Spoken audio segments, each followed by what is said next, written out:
Hello friends, তোমরা সবাই কেমন আছো? আশা করি তোমরা সবাই খুবই ভালো আছো আর সুস্থ আছো। আর আমিও খুবই ভালো আছি। আজকে আবারও একটি নতুন ব্লগে তোমাদের সবাইকে স্বাগত জানাচ্ছি। আই হোপ তোমাদের ব্লগটি ভালো লাগবে। তো এই যে যত কৌটা ছিল, মশলার কৌটো সব পরিষ্কার করছি। আর সব মশলাগুলো ফেলে দিয়েছি, অনেক দিন হয়ে গেছিলো। তো সেই জন্য ফেলে কৌটাগুলো খুব ভালো করে পরিষ্কার করে ফ্যানের তলায় রেখেছিলাম।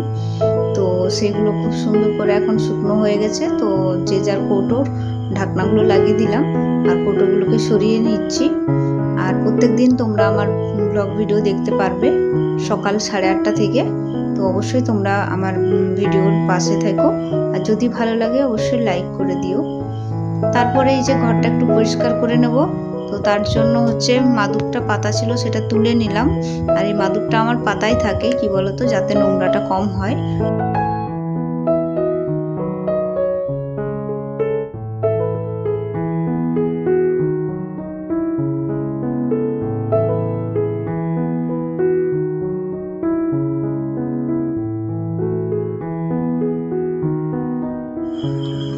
তো ঘরটা খুব ভালো করে ঝাঁট দিয়ে এরপর ঘরটা খুব ভালো করে মুছে নেব। আর এই আমরা ছিলাম না এখানে, অনেকদিন পরে এলাম, প্রায় 1 মাস মতো ছিলাম না। তো তার জন্য ঘরের অবস্থাও খারাপ হয়ে আছে।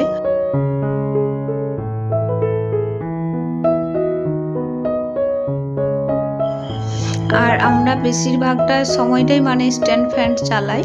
কি বলতো, সিলিং ফ্যানের হাওয়াটা একটু গরম বলতে খুব ভালোই গরম। তার জন্য স্ট্যান্ড ফ্যান চালাই, সিলিং ফ্যানটা অফ রাখি। আর এই ফ্যানের হাওয়াটা যাই হোক একটু ঠান্ডা লাগে। আর এখনও প্রচণ্ড গরম আছে, গরম কিছুতেই কম হয়নি। বৃষ্টি হচ্ছে ঠিকই, তো অল্প বৃষ্টি হলেও তারপরে যেহেতু যখন রোদটা বেরিয়ে যাচ্ছে প্রচণ্ড গরম লাগছে।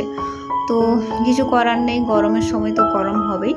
তো এই বছর যেন মনে হচ্ছে একটু বেশি গরম আছে, তো সহ্য করে নিতে হচ্ছে আর কি। আর তোমাদের সাথে কথা বলে বলে আমি ঘরটা খুব ভালো করে মুছে নিচ্ছি। আর এখন ঘড়ির কাঁটায় বাজে ওই দুপুর 12টা মতো। তো এই 12টা থেকেই আমি কাজগুলো শুরু করলাম। সকালের ব্লগ ভিডিও আনিনি তোমাদের সামনে, আমি দুপুর থেকে ভিডিওটা শুরু করেছি। আর দুপুর 12টা থেকে আমি ভিডিওটা শুরু করেছি। তো দুপুর 12টা থেকে সারাদিনের রুটিন আমি তোমাদের সাথে শেয়ার করব। তোমরা অবশ্যই দেখো, আর যদি ভালো লাগে অবশ্যই ভিডিওতে একটা লাইক করে দিও।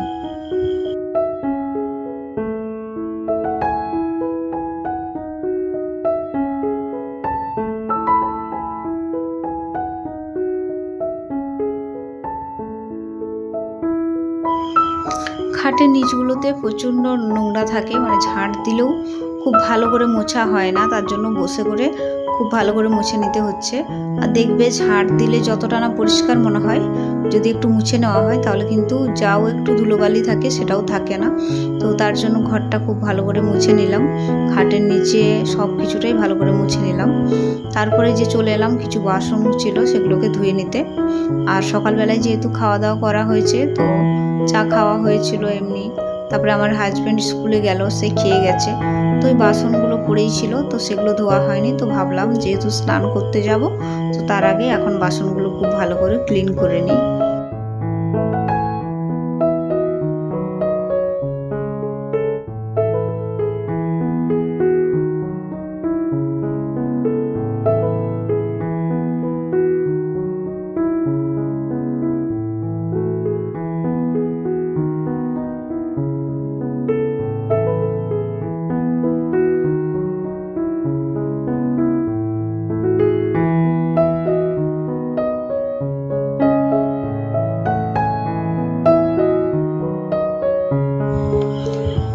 এরপর স্নানটা করে চলে এলাম।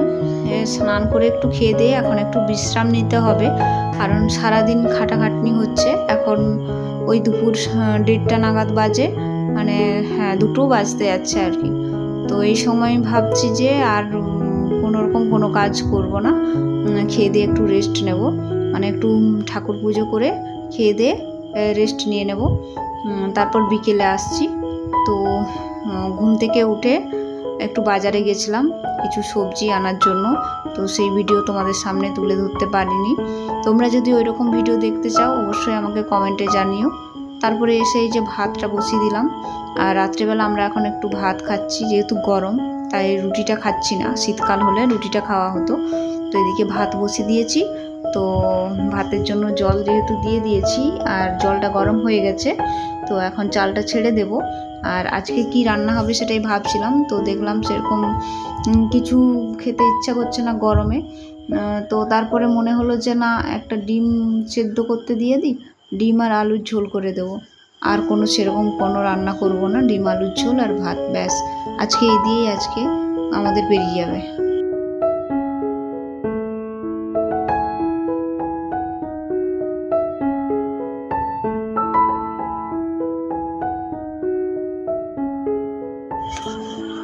আর ভাতে একটা আলু দিয়ে দিচ্ছি।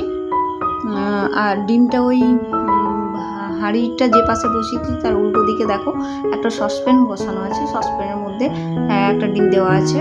আমার হাজব্যান্ড ডিম খাবে না, আমি খাবো, তো তার জন্যই আর কি। আর ওর জন্য আলু দিয়ে দিলাম ভাতে। ও বলছে যে আমার শরীরটা ভালো লাগছে না, ঠিক আছে, তার জন্য। আর এদিকে দেখো ডিমটা ভেজে নিচ্ছি, আলুটা। আর আজকে তরকারি ডিম আলু। তো যদি ভালো লাগে অবশ্যই ভিডিওতে লাইক করো। আজকে আমি এখানেই বিদায়।